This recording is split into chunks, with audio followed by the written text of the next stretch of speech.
I see there's still quite a few people sort of piling in, so I'm just going to hold off a little bit longer before we get started. Looks like the numbers are still climbing, so we might give it another minute or two.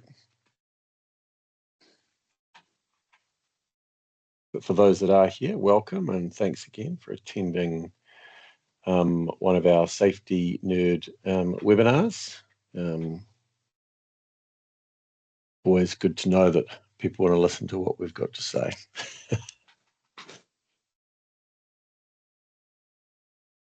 Right.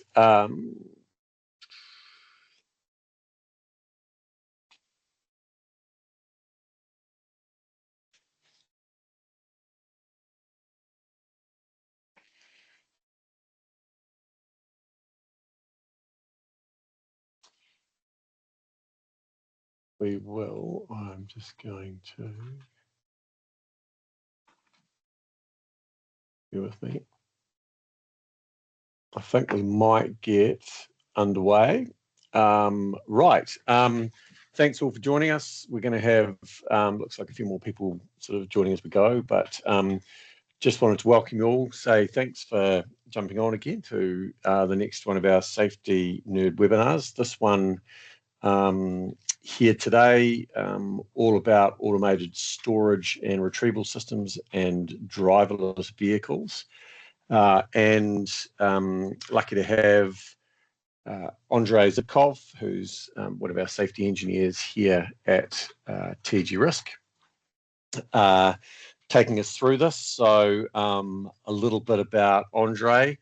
He's highly credentialed in this space, a chartered electrical engineer, both in Australia and New Zealand, registered professional engineer of Queensland, a certified functional safety professional and a certified machine safety expert. So in the context of safety and engineering, very, very much highly qualified in this area. Additionally, he's also had extensive experience with ASRS machines, helping with implementation and build for a 3PL or third-party logistics ASRS system for Cardinal out in Drury in South Auckland, and also been involved with a similar sort of system for Uniqlo in Melbourne, Snack Brands in Sydney, Arnott's in Sydney, all of those projects with Daifuku, where it was very much around execution and implementation of these systems. And then more recently, with his time with TG Risk, he's had a pretty good look inside the ASRS systems for a very large beverage manufacturer here in New Zealand, looked at a driverless horticultural robot for AGVs, and also Eastpak here in New Zealand, so a large ASRS system in the horticultural industry as well. So not only very well credentialed, highly experienced as well, so really great to have Andrey share his wisdom here. Before I hand over to you, Andrey, why this topic, other than you've clearly got a lot of experience in it, but why'd you choose this one? Yeah, the reason for this topic, because of since COVID, there's been a growing demand around the storage and all these facilities, and essentially is like even now with the supply chain interruptions and so forth, it's essentially it's more and more all of these automated warehousing requirements essentially to increase the throughput, speed, and reduce the margin for errors. So that's more of a there's a particular set of requirements that apply to automated storage and retrieval systems. Okay, awesome. So I'm going to hand over to you. Do you want to take it away, please? What I will say, yeah, you can start sharing there. Thank you. Guys, if you've got questions, by all means, put them in the little Q&A tab or in the chat. I'll monitor those as we go along, and it might be that I try and answer those questions as we go if it fits nicely in, or we might circle back at the end and caption in. But if you do have questions, by all means, try and try and get them in there. Okay, awesome. Where you go, Andrey. Okay. Good afternoon, everyone, and thank you for joining today's webinar on automated storage and retrieval systems and driverless trucks. And thank you, Hamish, for introduction. So today we'll focus on responsibilities during design, integration, and deployment.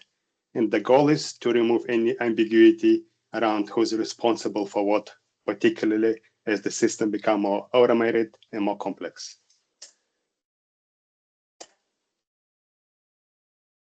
As Hamish introduced myself, you can see the beautiful photo of myself. And if you would like to contact me after the webinar, please feel free to scan the QR code.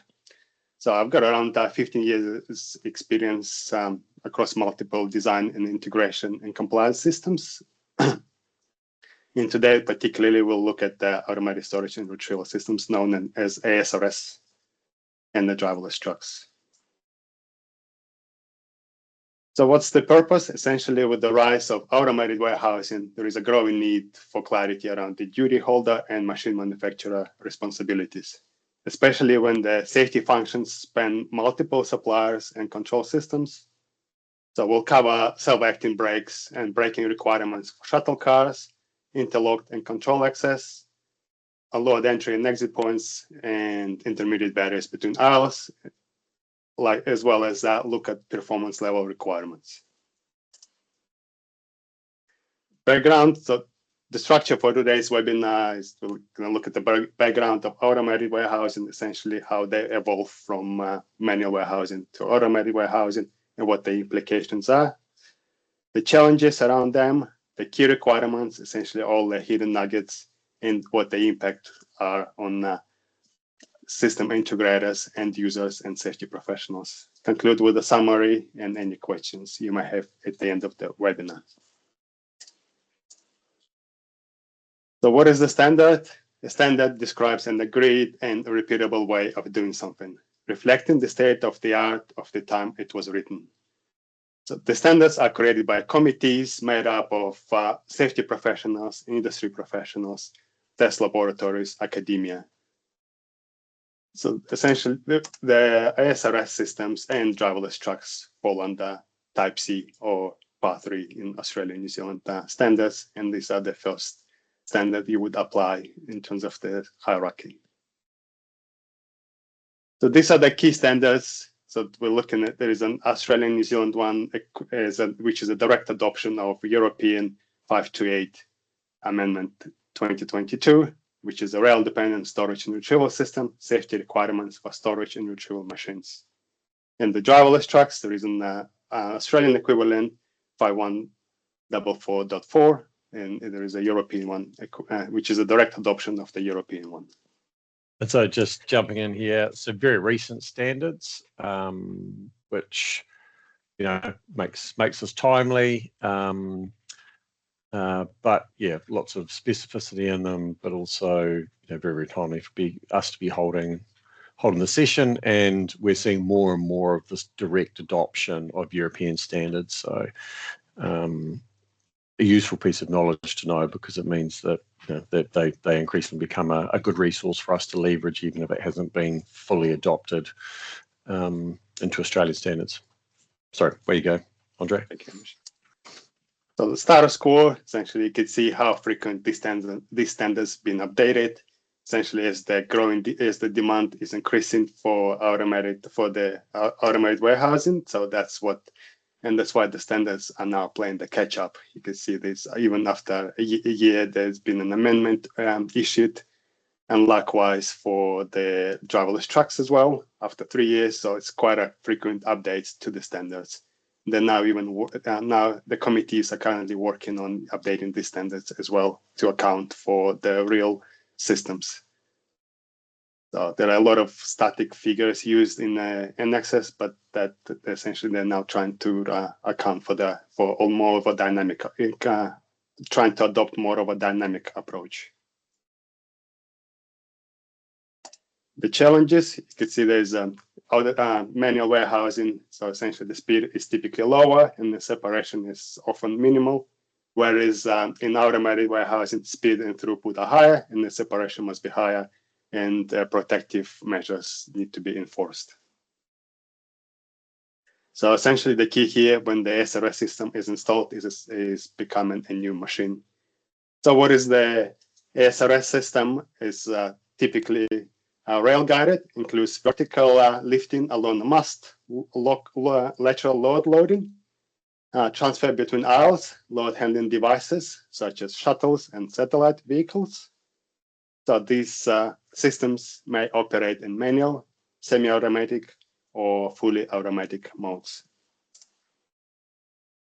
There's a typical installation of the automatic storage and retrieval systems, showing the scale of a typical installation. So the challenge is that personnel exposure can increase quickly. So that essentially you require a control, provide some control and operating modes for these systems. So the degree of hazards can be full body crash fatality level. So effectively safeguarding is imperative. These items will be covered in today's webinar. So we'll be looking for load entry and exit points, travel units, particular cranes, pick and deposit stations, lifting carriages, and load handling devices, as well as the hoist unit. This one has been neglected the most in ASRS systems. What's the difference between a hoist unit and a crane, Andrey? So the hoist unit is typically utilized for your maintenance, whether you need to remove shuttle cars for maintenance, with the fingers and so forth. So that's where you would utilize a hoist unit, whereas the travel units, the cranes, they're just doing all that storage and retrieval. Sure. Yep. Picking workplaces, essentially, we're looking at the requirements for now looking at the load entry and exit points for the picking workplaces. Only one gate can be open at the time, and the storage and retrieval machines, when the storage and retrieval machine is in transfer position, limit the speed of the pallet of the load handling device to 0.3 meters per second. That's when essentially extending outside of inside the picking workplaces, provided that no shearing points between load handling device and fixed structure is created. There's a requirement for the beacon and sounder and the monitoring of the gate and warning signals. And the emergency stop needs to be within 10 meters from the picking workplaces. Here is an example. This again, that's what differentiates this standard from any other standards. They give you practical examples how you can apply in real time, in real systems. You can see there is an exit and entry points. You have a conveyor, essentially conveying the load in and out of the perimeter guarding on into enclosure, and then they're showing how deep the tunnel guarding needs to be and the height for the aperture, for the opening. So essentially, if the opening is from 0.5 meters to 1 meter, so then the tunnel guarding needs to be greater than or equal to 0.8 meters to 1.2 meters, and the height of the perimeter fence needs to be higher than or equal to 2 meters. The other difference from for the approach speed that from 14119, essentially the walking speed, whereas in the 1419, the walking speed is 2000, and it can be reduced to 1600, provided that the safety distance is greater than 500 millimeters. Whereas for these systems, for light curtains and safety mats, the walking speed of a person on a conveyor can be reduced to 0.8 meters per second. Travel units, particularly cranes, the requirement for the perimeter guarding is essentially that it needs to be higher than 2 meters. Braking system requirements for normal operation, self-acting parking brakes in the event of a power loss, buffers and end stops, measures to prevent drop when greater than 10 millimeters if wheel or axle fails, interlocking at rail junction to prevent derailment, and in some cases, cameras to support fault investigation without mass climbing. Just on that perimeter guarding point that you've got there at 2000 millimeters there, really good example of a Type C standard or specification. If you would apply the generic requirements of 4024 1801, which is sort of reach distances over devices, you will often find that 1800 millimeters is acceptable if you apply the table there. This is a bit like packaging standards actually, where they actually go in and they give you a 2 meter limit. So an example where these very machine specific standards are providing information that is separate and different to what you find in the generic 4024 design principles based limits. Sorry, Andre, where you go. Thank you. An example of the travel unit, this particular looking at the cranes. So you could see it crane moving along the rail and storing and retrieving pallets in this particular example. So sometimes you hear when a reference in automatic storage and retrieval, X, Y, Z. So X essentially aisle length direction, Y it's aisle vertical direction. Essentially they're moving along the mast, and Z is aisle lateral direction, essentially storing and retrieving the pallets. So this particular example from Swisslot, but there are other companies obviously could they have the same similar sort of systems. Now we're looking at the picking and deposit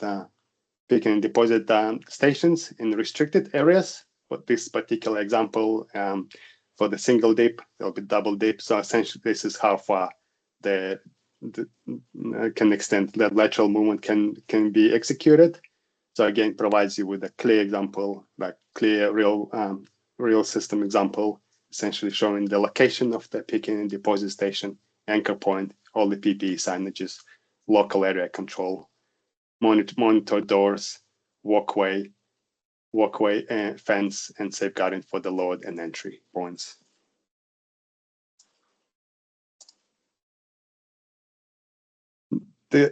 The other thing I want to highlight is particularly for the lifting carriages, there is not only a requirement that when they refer to interlocks, not only a requirement for the monitor doors, but also for any form of derailment or misalignment. So it gives you all clear examples when the interlocks will be applied for lifting carriages, and it gives you all the limits, what the speed is, and also the requirement for the key switch for automatic and manual mode of operation. And then we're going to look at the example later on and see how it works in practice. So really comprehensive and significant functional safety controls. There's a lot of safety-related control system aspects that are explicitly covered off in the standard. Okay, Mish. Now this is example for when the maintenance is carried out on the mast. You can see there is actually giving you what the equipment and devices are required to carry out maintenance on the mast. You have an operator, standing position, PPE against falling, monitor hand grip, mode selector, and emergency stop position. So essentially, you can look at there is a lifting carriage here. When you need to go on the mast, you could utilize this lifting carriage to carry out maintenance. An example of the load handling devices or shuttle cars or shuttles, however you want to name it. That's essentially, you can see it's an aisle with a number of the shuttle cars moving along the rails and essentially storing and retrieving, and then they're depositing any form of load to the to the lifting carriage at both ends, or one end actually. The other thing that is a key here, essentially there is a requirement for the racking supply must be advised of the maximum kinetic energy of the load and the load handling device. So essentially you need to provide them with the force energy transmitted to the travel rails, guide rails, racking, and buffers. So that's part of when they start designing any form of racking system. That's when this information needs to be provided to them. So essentially they need to withstand the load in the event of a failure and they become part of all this information become part of the technical file. Another example of a mini load. So the difference from the previous example is that the aperture height or the opening height, so it's less than or equal to 0.5 meters, and the safety distance to hazard is 1 meter. That's when you would name it as mini load. You can see there is no tunnel guardian at the aperture, and you can see how showing the height of the height of the perimeter fencing is greater than or equal to 2 meters, and the height of the aperture. So and again, I was just going to say another example of one of these Type C or Part 3000 standards, just having that really clear specification as to what's acceptable from a risk standpoint, whereas you might use some of the design principle tables in 4024 1801 and you're uncertain what you apply. Here, this has the answers specifically for you. Yeah, and similar, thank you. It's similar to the previous example. Emergency stop needs to be located within 10 meters from the peaking workplace. An example of the mini load, this example in particular from Automatics. So they're showing is essentially the retrieving the load and depositing into the picking workstation, picking workplaces. There's the sun motorized doors actually opening and closing, and that's how it works in practice based on the previous example. The other requirement is means of separation within racking for gaps through racking is greater than 300 millimeters. You can see that's essentially highlighting what the gap through, essentially the width of the aisle. And then giving you the example of when the beam racks, the height of any barriers located from the floor to the first barrier and from the first barrier to the second barrier. So this is to deter access into adjacent operating areas, whether you have multiple aisles side by side. So the height essentially needs to be within 450 millimeters, and between 450 and 550 millimeters. So H1 corresponds to that value, and H2 as well.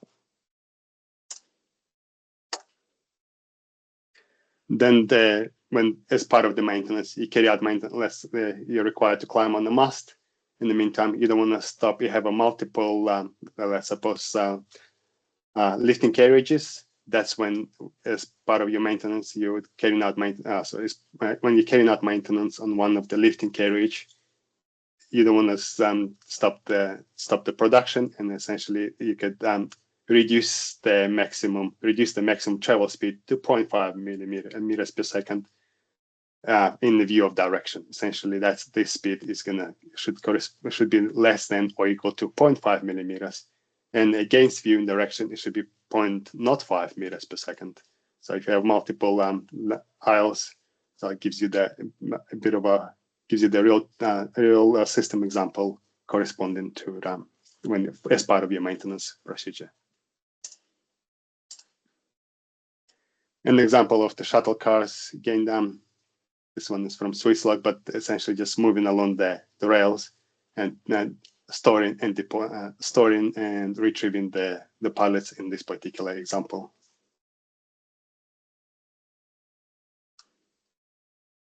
The hoist units, that's the one that you could actually utilize when you carry out maintenance on the shuttles. So there is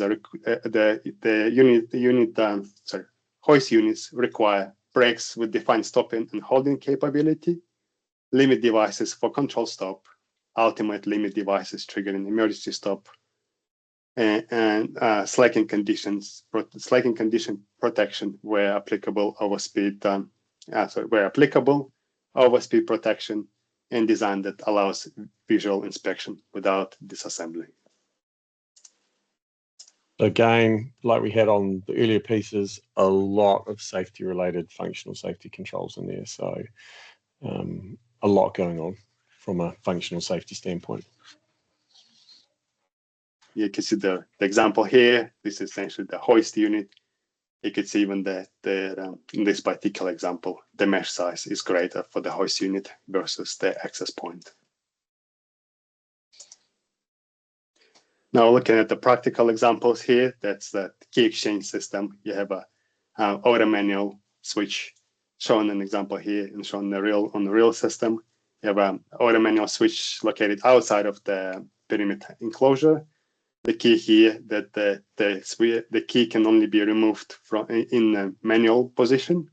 You have a monitor door that allows you to enter inside the aisle, and then you have a storage retrieval machine inside. In this example, here we have shuttles, and then you have a auto manual switch, key switch as well.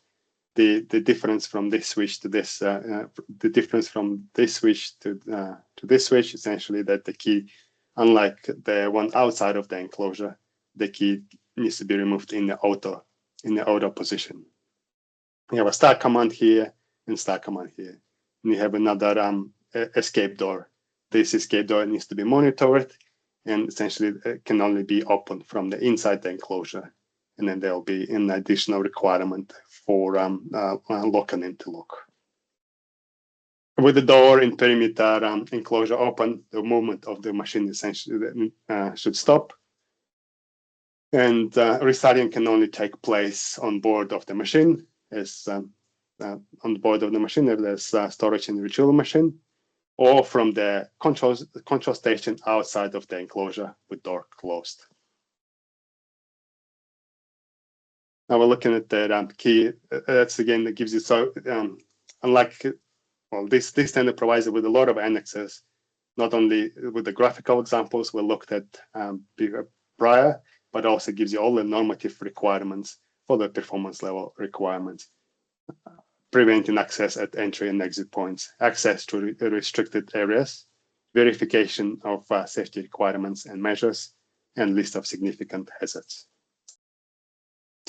Now we're going to look at the examples here. You have a safety function, you have a subclause in the standard, you have a performance level required for this safety function, and then you end comments where relevant.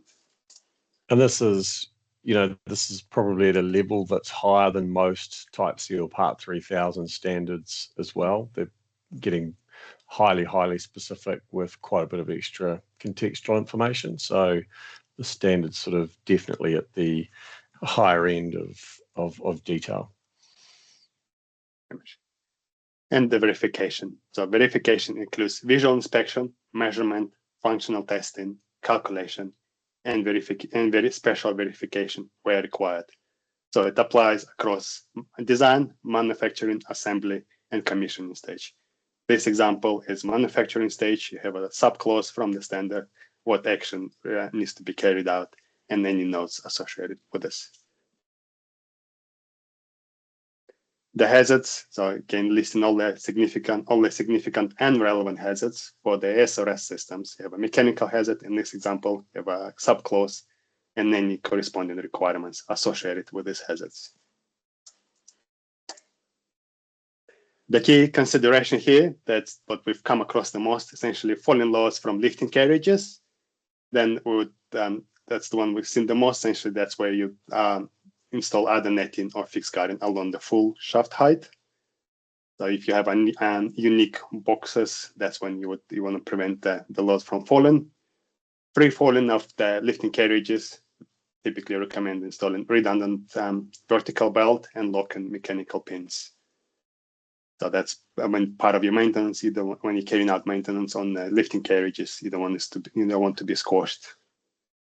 Shuttle lifting carriage zone separation. You have a shuttle car, and then you have shuttle cars in the aisle, and then you also have lifting carriages.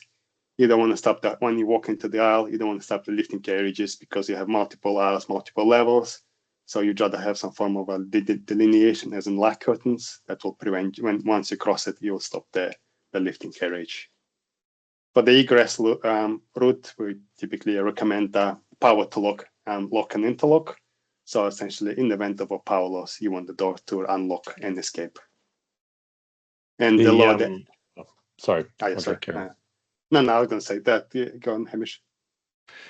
No, you finished what you're saying. I'll sort of round it off at the end. I think this is the last slide for. Load entry lower than entry and exit apertures for higher than or greater than or equal to 1 meter. There is a requirement for the light curtains and the safety mats.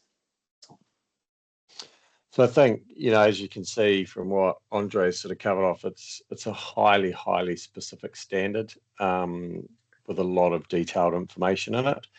And I know for anyone out there that's looking to procure one of these systems,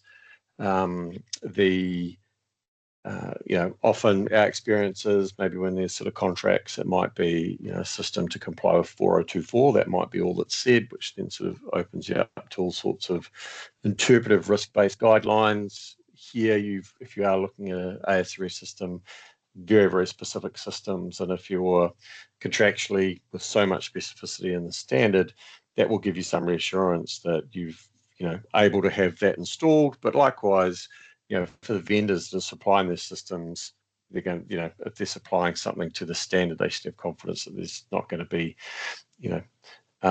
huge, onerous debates at the end of the project when debating, compliance, because it's spelt out, in a lot of detail there. So monitor those standards. As Andrey said, they change relatively frequently, but keep up to date on them. We've got a question here from Arthur.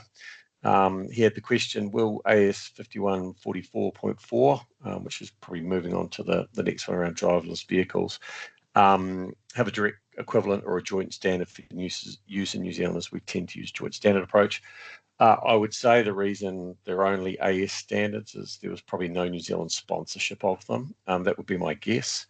Does that mean you can't use them? I would say almost definitely not, because I'll represent most latest available knowledge, and in the absence of a New Zealand standard, Australian standard would be the next one that they would go to. I'm not sure New Zealand's sort of keeping up with some of the speed of adoption that's coming out of Australian standards. Not sure why. So I suspect there'll be, like we've seen with things like packaging standards and a few other machines, there's a lot of sort of just AS only standards coming out. So I think, to answer your question, I'm not sure there will be a joint standard soon for New Zealand, but that doesn't mean you can't use the Australian ones. Hope that answered your question, Arthur. Sorry, Andrey, do you want to move to the next?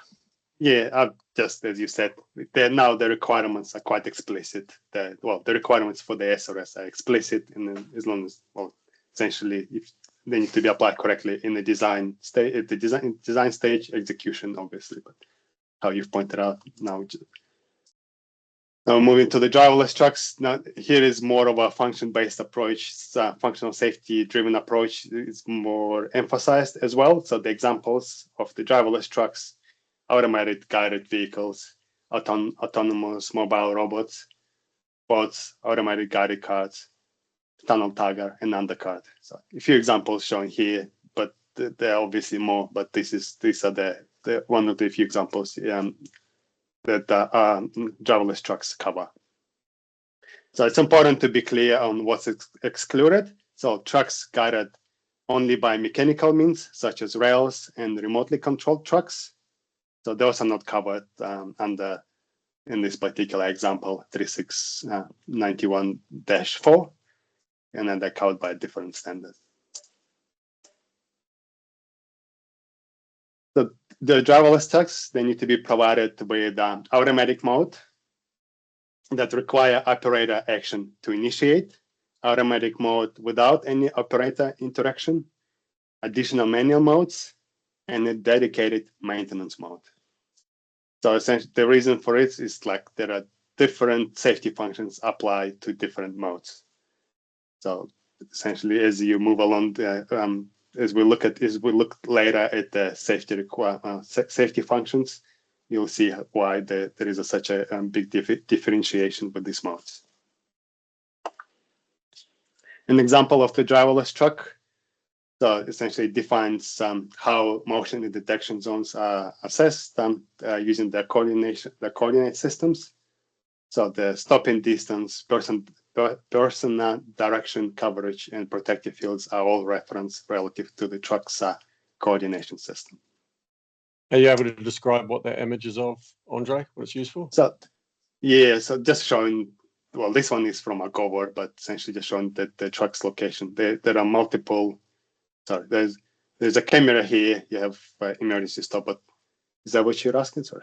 Yeah, or just what it was used for. It looks a little different to sort of your Amazon type fleet. So yeah, we'll look at there'll be a practical example of this truck actually in operation. Yep. But this truck essentially to tow trailers. To be towing a mower, a lawnmower. Yep. You can see the tow bar. So this is a critical requirement for driverless trucks. So driverless trucks must not automatically restart after power interruption, emergency stop actuation, or protective stop actuation. So restart must require intentional operator action, depending on mode. So essentially, if automatic restart is allowed, it must be justified by design and protected by additional protective functions. So you can see the manual control commands. You can use the throttle, steering wheel, or joystick. An example here, there is a joystick, you have an emergency stop, and you have all the physical buttons on the truck, and all the warning signs. Foot protection, that's one of the other requirements for the driverless trucks. Essentially, they must be equipped with electrosensitive protective equipment. In this particular example is AMR. You could use a safety edge strip or bump strip, however you wanted to refer this to, and needs to account for additional stopping distance margins for fit. The other example is the clearance between the chassis and ground should be less than or equal to 40 millimeters. So the 40 millimeters value assumes the height of the safety footwear and should prevent the contact with the drive and stabilizing wheel. So this is an example of AMR from Automatex again, but there are all the other big companies that utilize a similar form of driverless trucks.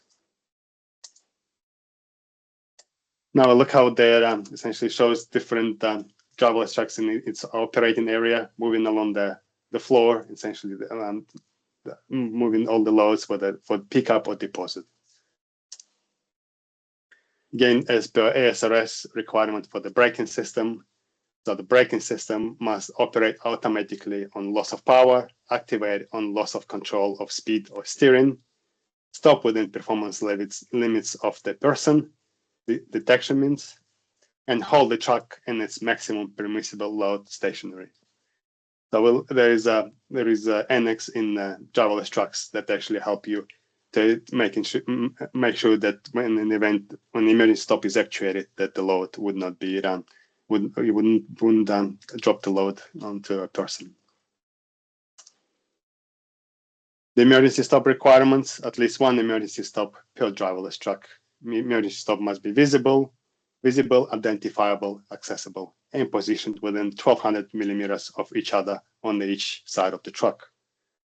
Where the load restrict access, emergency stop must be placed on the closest rigid structure of the hazard. In some cases, some of the actuators need to maintain its power. So and then after stop, such as dropping the load, these are the actuators that might need to maintain its power. An example again, you have a driverless truck here. You have two emergency stops on both sides and the load. So it shows you the clear practical example, and they're mounted on a rigid structure.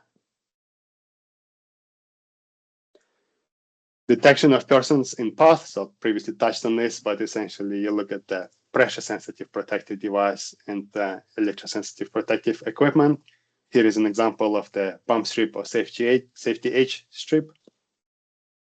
They should include detection of a maximum width of the truck or its load, and they should stop before contact with a stationary person. This example, there is a camera mounted on front and rear of the driverless truck. And the minimum delay of 2 seconds before restart is required after contact with pressure-sensitive protective devices.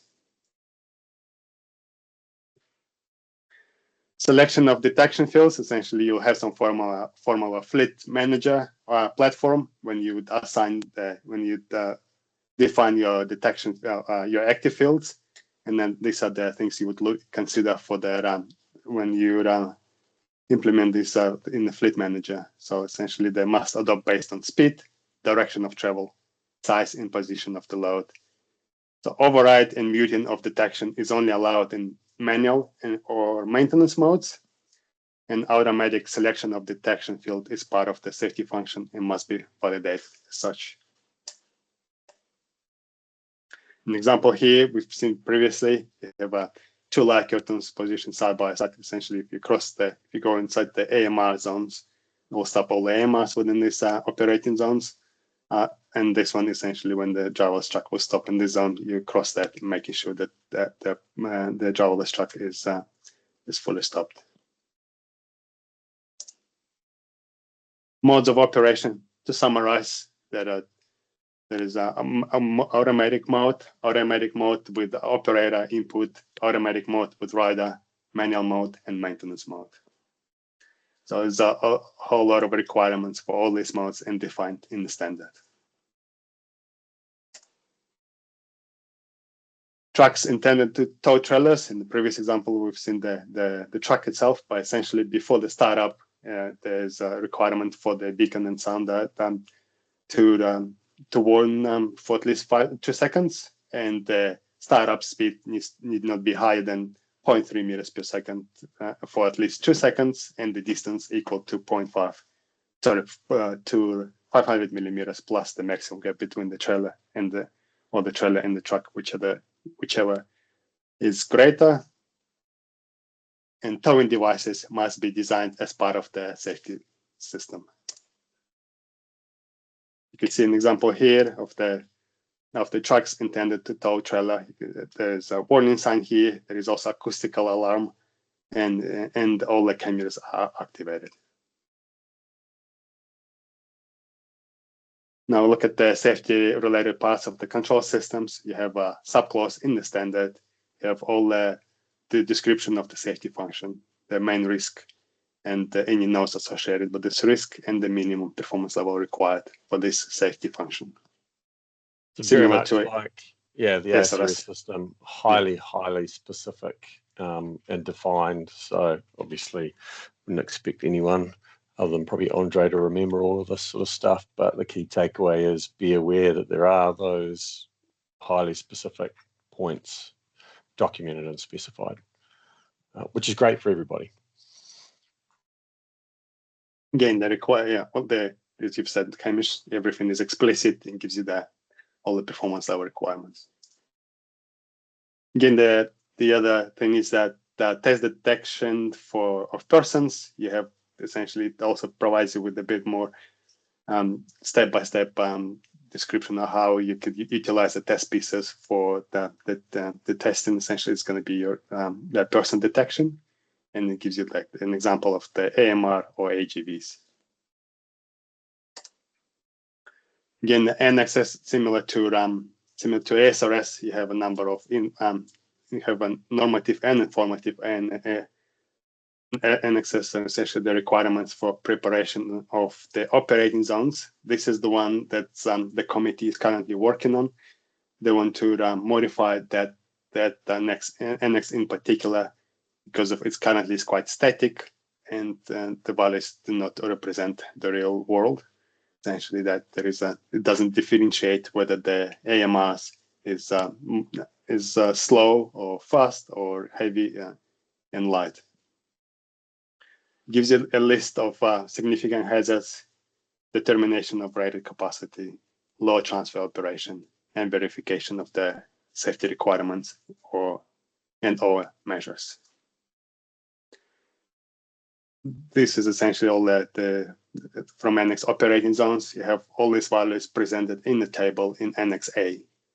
So there is currently the committee are working on this, and then they should release a new standard tentatively in 2027 to represent the real world, essentially how they're providing you with more dynamic values. List of significant hazards similar to SRS. You have the origin, you have the consequence, and then you have all your subclauses in the standard and corresponding requirements with associated with those potential consequences. The rated capacity, this is the key requirement, essentially, to making sure that your driverless truck is rated for its to transfer the load, and then there will be no form of drop in the load and so forth. And the load transfer again. So that also gives you more of an example of the lifting table. You have the shield and guard and the bumper. So essentially, when you pick up the load and transfer it, so it also gives you more practical examples based on this annex. And verification, similar to SRS, you have a life cycle. You're looking at the life cycle of the machines, and then and what they when you perform this part of verification. Whether it's you have a truck, you have a safety, sorry, you have a truck verification steps and the verification type. So are you able to say what, like D, if you go back up to that table, can you talk about the D, the C, and the F, what they might be, or a couple of examples? They're more of associated with the type of the truck, whether that's right. So they're defined in the standard what type truck, so the type of the truck and what the verification type to be performed. Yep. Okay. So the upcoming changes to driverless trucks. So essentially, detection of persons. That's one of the most important safety functions. So now they're moving towards more flexible requirement depending on the driverless truck, particularly AMRs, because currently there's more of a static figures. They're also looking at the operating modes and introducing more of a sensor fusion and AI-based perception, and also looking at the dark factories as well. So what are the impacts for the system integrators? The bar for system integrators is now higher, more planning, more documentation, more defined safety targets. So essentially, there's a lot of more documentation involved for driverless trucks as well as the SRS. For the end users, the bind compliant system isn't enough. Essentially, end users must now own the entire safety envelope, from layout to training, floor, space, and change control. That's part of the end user responsibility. And is that now explicitly captured in the standard, Andrey? It doesn't, but that's more of an implied base. Right, yeah. So more of the inference. So yeah, we've sort of extracted these elements out, which sort of line up with sort of ISO 12100 as well, where managing residual risks in effect. And for impact on safety professionals, now it's greater technical precision and wider scope are required. A deep understanding of safety, functional safety is a must now. In summary, so functional safety requirements are now more explicit for driverless trucks and ASRS systems. The standards include more practical content, and different roles are impacted in different ways. The common theme is that ambiguity is being removed, responsibilities must be defined, safety functions must be specified, and verification must be planned and maintained. Thank you. Awesome. So yeah, so we will get questions. I want to send them through. You can add them to the Q&A or to the chat. But yeah, I think really good summary there from Andrey. There's just a much higher degree of specificity, which I think is great for everybody. What does that mean? Everyone staying on top of what the latest version of the standard is. And if we are putting in ASRS systems or driverless vehicles, let's actually leverage that specificity. We've got no question. That one's gone.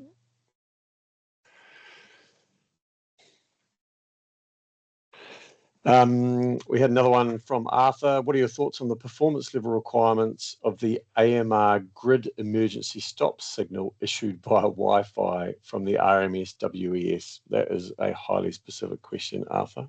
Thank you. Are you able to answer that one, Andrey? It does.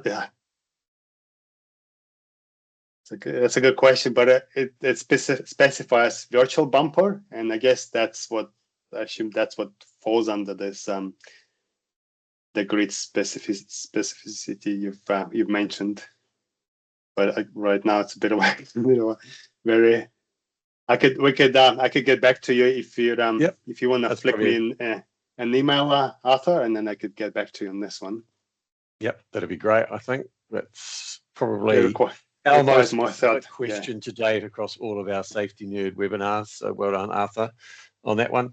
We've got a question here from Colin Postwa, AGV question. An issue I've seen in the past is a person being able to work on a pallet at a pickup station versus standing on a raised surface above the plane of the AGV's safety scanner. Does the ISO 3691 standard cover the scenario, or do we need to fall back to an overall standard or risk assessment? Okay, it's quite a specific scenario. It probably feels like it might be that. Sometimes one of the drawbacks of greater specificity in some of these standards is they end up sort of painting you almost more into a certain corner. So there may be certain scenarios where you still have to revert back to, I guess, some judgment. I don't know, again, Colin, happy to, I don't know if there's a photo or some other sketch that might describe it. Might be the sort of thing that we could have a look at and maybe come back to you on.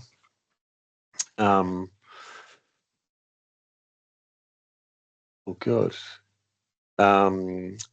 Tafazul, you had a question around, can you explain also on the responsibilities of the commissioning vendor on safety of the entire solution as a complete machine versus the OEM manufacturer as partial machines that will form a warehouse automated solution as a whole?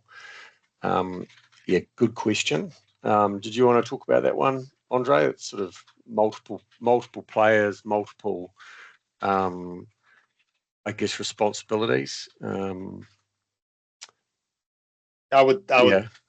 I'll probably refer to the verification table, and that's the one in the annex, obviously open for the SRS, and then you could actually infer what this applies. So it will be more the verification annex. It'll be defined in the body of the annex, essentially. Okay, so that annex splits out, or you can infer from it. You can infer from OEM it versus system integrator. Yeah, so look, hopefully that answers that question there.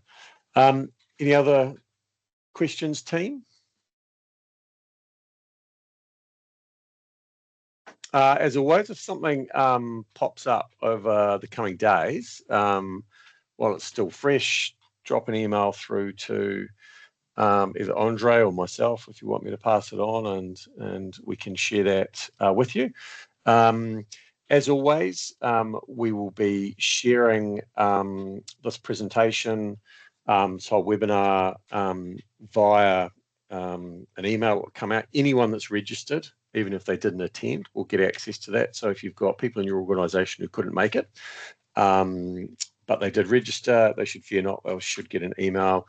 Last webinar, we did have some issues with our CRM email system sending it out. So you got an email directly from me for some of you.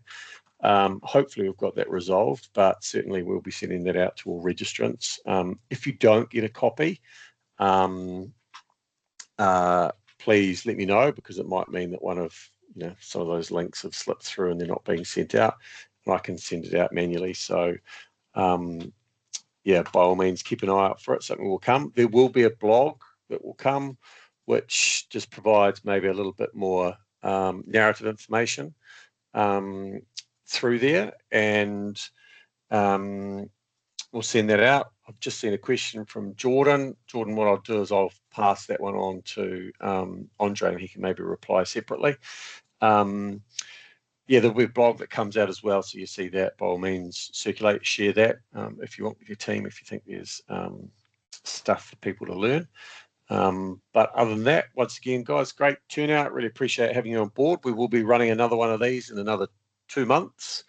Andrei's colleague Ken, who's got a lot of experience in both machine safety and power distribution systems, is going to be taking us through the difference between AS NZS 3000 wiring rules, effectively for installations, versus 4024, 1204, that for appliances. So be good to get some insights on that and learn when we should use those different versions. So keep an eye out for that. Will be the various comms, etc. Coming out, alerting to that, and you'll be able to register for it again. And even if you can't make it, you'll get a copy of that presentation as well. Thanks again. If you guys got questions, sing out. But enjoy the rest of your day. Thanks very much, and thank you, Andrey. Thank you. Thank you all.